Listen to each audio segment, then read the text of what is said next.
going on, people? What's going on? Just thought I'd do a quick video. I got my sexy vest on because I'm at the yard here in West Memphis, picking up an empty. Getting ready to go and use the facilities, get something to eat. Just took the boss out, got him all situated. I was gonna pick this empty up and drive closer because my pickup's in the morning, and I was gonna drive closer to where I'm picking up and stop it. Probably would have been the Loves off of 40, just outside of Memphis. Well, pretty good jump outside of Memphis, but what I decided to do was just stay here at the yard. It's an hour and a half to where I got to pick up. You know, I got plenty of time on the load. I'm just trying to get north to pick up the other half. Been up there visiting the grandson and helping out best she can. But time to come home.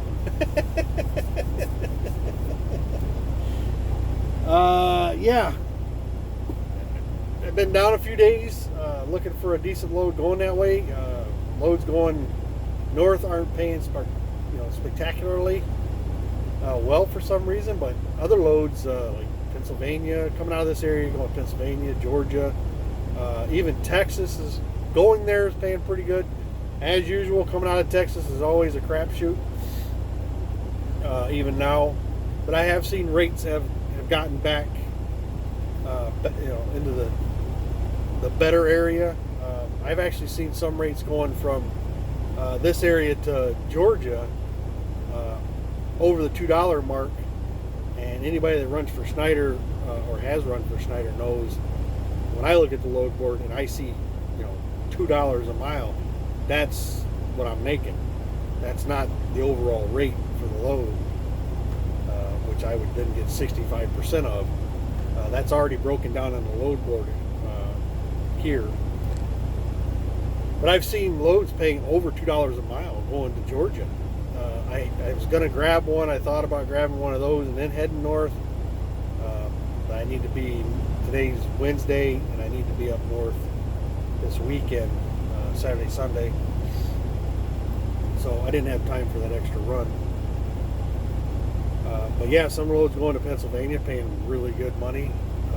I don't like to go to Pennsylvania, but like from where I'm coming out of, which is this area here, which is Memphis, Tennessee area, it's just 40 to 81 up into the Pottsville, Pittston area, Pittstain area, and then back out and try to avoid the toll road over there as much as possible because that damn road's expensive. So yeah, if I can get a load up in that area, I'll do it for what it's paying right now, as long as it ain't real heavy, because I don't want to climb mountains with a lot of weight and burn up a lot of fuel, and I can find something behind it that's going to get me back out of there without losing my shirt. So yeah, don't like to go to that area, but if the money's right, why not? Going up to the Midwest right now, it's 50-50. Some of them are paying decent. This one's paying pretty good that I'm picking up in the morning. But others, I've seen one coming out of the yard here, going to Findlay, Ohio. I'm gathering it's probably, anybody drives truck enough. There's a Lowe's up in Findlay. I'm guessing that's probably where it's going to. It said unknown freight. It didn't say building materials or anything like that. But yeah, I would imagine it's probably going there. But I mean, it's paying 99 cents a mile. My costs being what they are, I'm still not moving a load at 99 cents a mile. Just not going to do it. It's just for anyone who's paying payments and insurance and wear and tear and fuel. 99 cents a mile is ridiculous, especially with a lot of the rates being where they are. I mean, some pretty good rates out there, so that's just dumb. Company drivers, you get paid by the mile. The way I look at it, that's probably who would end up running that load, just because you're paid by the mile. The driver driving company paid by the mile is not worried about what the whole load pays. But if you got bills, it'd have to be very desperate, in my opinion, to run 99 cents a mile freight right now. There's too much out there paying better. There's not, I would say there's quite a bit. I've seen quite a few loads paying really good money. If I can pick up a load that goes, say 1,000 miles, paying $2,300, and I've seen those loads lately, I'm going to take that load, even if it goes to an area I don't want to go to. Now, I won't go to the Jersey, Trenton, Jersey, New York City. I'm not going that far east. That's not going to happen. But, New York State, I don't have a problem going to, away from New York City. Pennsylvania, as long as it's away from that area, a little further west, I don't mind going to that area if the rate's right. I've seen a lot of good loads paying well going into Virginia, which, I don't have any problem going to Richmond, Virginia, or any of those areas in Virginia. Try to stay away from Maryland, D.C., the 95 corridor, anything north of Virginia. I'm not, I got no reason to go that way. I like 95 going through North Carolina. That's a nice drive, in my opinion. But yeah, I'll go if the price is right. But like I said, $2,000, go 1,000 miles. Yeah, sign me up. I'll be more than happy to do it. That's pretty much my week at that point. With my costs being what they are, that's my week. So I can be patient and wait.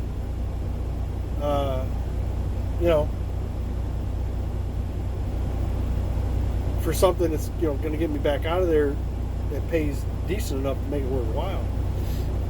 And again, I'm not going to drag 40,000 pounds over the mountains. I got no desire to do that. I'll deadhead 200 miles out of there before I'll do that. Yeah. But anywho, how about was now again, 40,000 pounds coming out of there, it would have to pay well. It'd have to pay really well, and then I'd think about it. But just to haul, not hauling 40,000 pounds, burning a shit ton of fuel, for $1.20 a mile or something stupid. But anyway, there's my viewpoint on that right now. Again, I'm just trying to get north to pick someone up. So I'm doing what I'm doing, but I'll show you what I did over the time I was home. Because my second igloo cooler of this year, within about a 6-month span, puked out on me. So what I'm going to show you right here is my new refrigerator. Yep. Installed a new refrigerator. It's a 1-door small freezer, Emerson. I think it's an Emerson. Nope, it's a Hisense. Let me get you back on here. But I bought the Hisense. I was able to modify the cabinet, which did take a whole lot of modification. I did have to cut one side out because of the width of the refrigerator.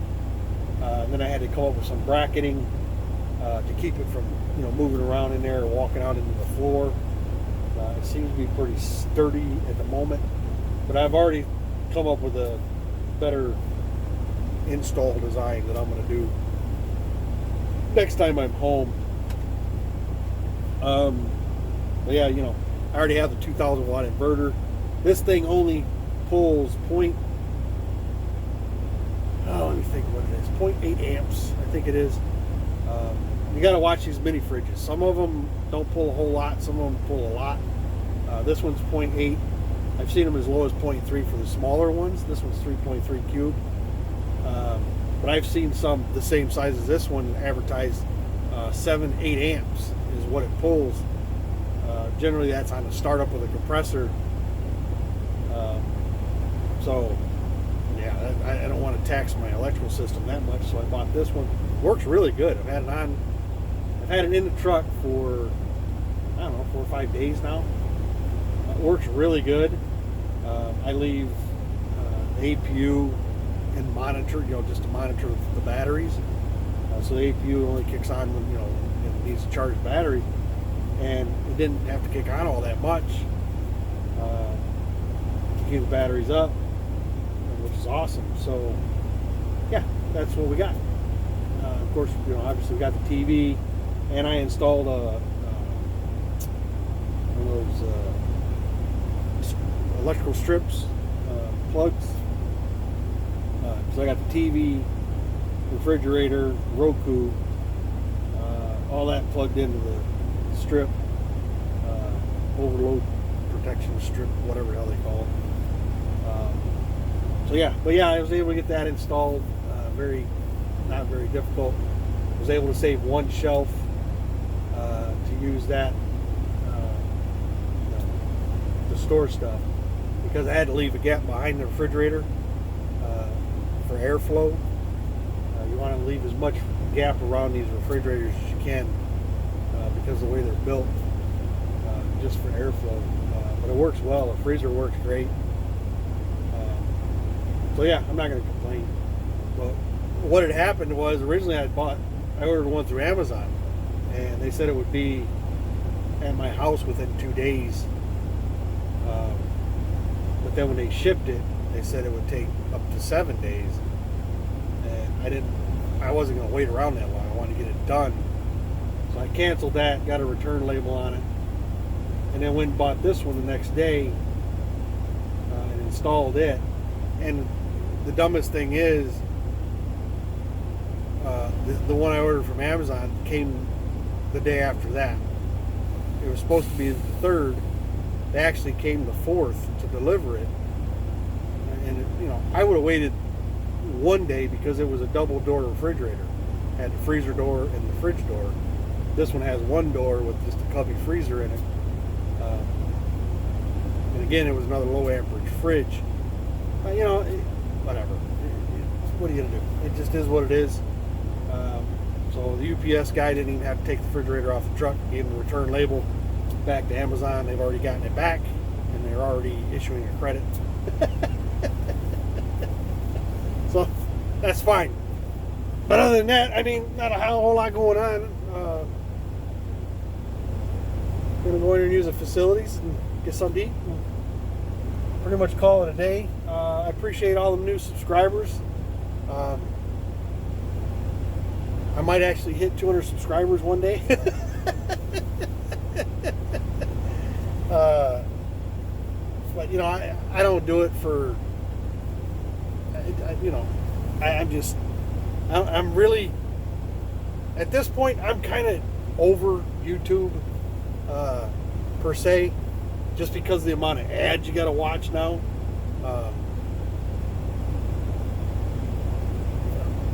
I could say that I don't want to monetize my videos. Why? Now, if I start spending money on camera equipment and getting more involved in the filming and the editing and the stuff, I might. Look at there. One of their new flatbeds. I guess Schneider's getting into flatbed stuff. They've had some flatbed training going on at this terminal. I don't know if there's going to be any OO guys doing it, but I know they even are advertising on their website for drivers that there's flatbed positions open. I kind of would like to get into something like that. I really would, but I don't know if they're, like I said, I don't know if it's going to get over to the OO side. I guess I could send an email to my advisor and ask, are they planning on everybody being able to do flatbed?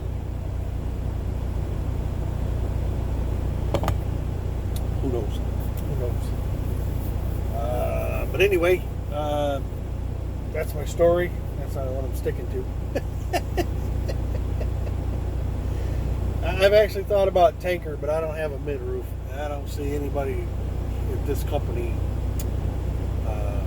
IC or company, that don't drive a mid roof with a tanker. I don't think they want condos for a tanker because probably some of them things you got to go under to unload probably ain't that tall. I'm guessing. I've never done it, so I don't know. But anybody that's ever drove tanker or drives tanker, let me know. Let me know what you do. Your expertise on the subject. But yeah, let me jump off here. Not waste any more of your time. But as always, I appreciate you guys taking time. Be safe. Oh, before I go, Mr. Bennett, Super Trucker does not change jobs that much. Not any more than anybody else. That was funny. But good for you, Super Trucker. I appreciate you guys. Be safe. We'll talk to you.